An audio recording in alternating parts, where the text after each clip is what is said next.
Hi, day 2 of our 30 Days of Godfidence and AI challenge. And today I need to explain something that's going to change how you think about confidence forever. What is Godfidence? And why am I using this term instead of confidence?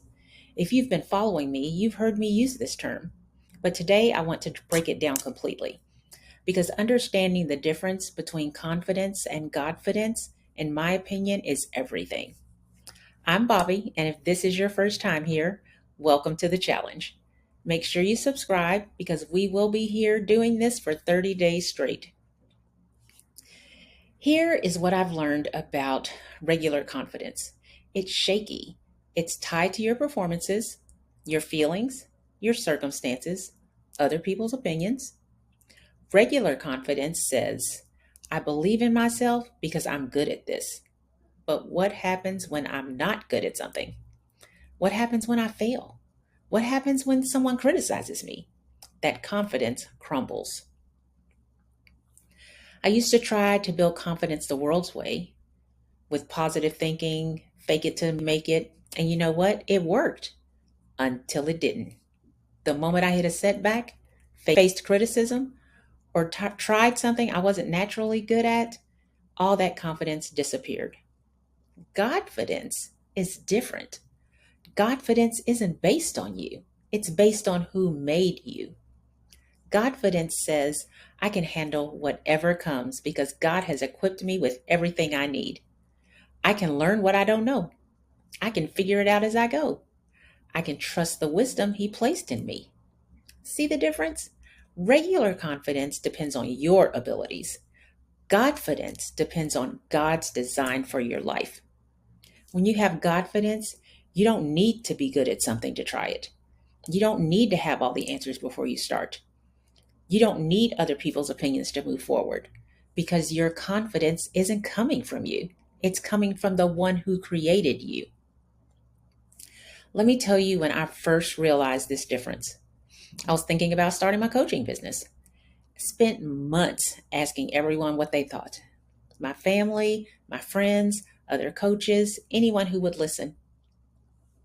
And you know what? The responses were all over the place. Some people said, go for it. Some people said, the market's pretty saturated. Some said, you might not be ready yet. I was trying to build confidence based on human approval, and it was keeping me stuck in the same place. Then one day I was praying about it, and I felt this clear sense that God had been preparing me for this work my whole life. My experiences, my struggles with confidence, my journey was always leading to helping other women. That's when I realized I don't need human permission for what God has already confirmed. I needed Godfidence, not confidence. Here's how Godfidence changes everything. With regular confidence, you ask, am I good enough? Will people approve? What if I fail? With Godfidence, you ask, is this aligned with what God has called me to do? Have I prayed on it? Do I sense His peace? Regular confidence seeks human validation. Godfidence seeks confirmation. Regular confidence says, I can do this because I'm capable. Godfidence says, I can do this because God has equipped me for this journey. When you operate from Godfidence, you make decisions differently. You take risks differently. You handle setbacks differently. Your identity and your confidence aren't tied to outcomes, they're tied to your creator. So, how do you start building Godfidence instead of just confidence? First, change your foundation. Stop asking people what they think. Start asking, what is God saying to me? Second, remember who you are. You're not an accident. Your dreams, your ideas, your calling, God planted those in you for a reason. Trust the process. God doesn't mean for you to never fail or never feel scared. It means you'll move forward and trust that God is working all things together for your good. Stop seeking permission for what God has already confirmed. If you've prayed about it, that's all the permission you need. Here's what I want you to remember. Confidence that depends on you will always let you down.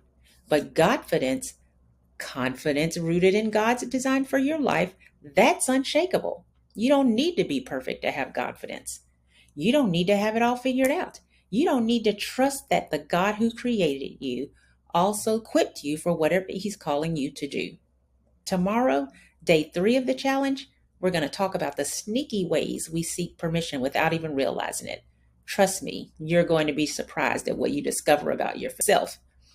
If this resonates with you, hit the subscribe button. Comment below what's the one area you need to work on to have Godfidence and not confidence. Let me know what you're working on. I'm Bobby, and I'll see you tomorrow for day 3. Remember, with Godfidence, you do not need permission.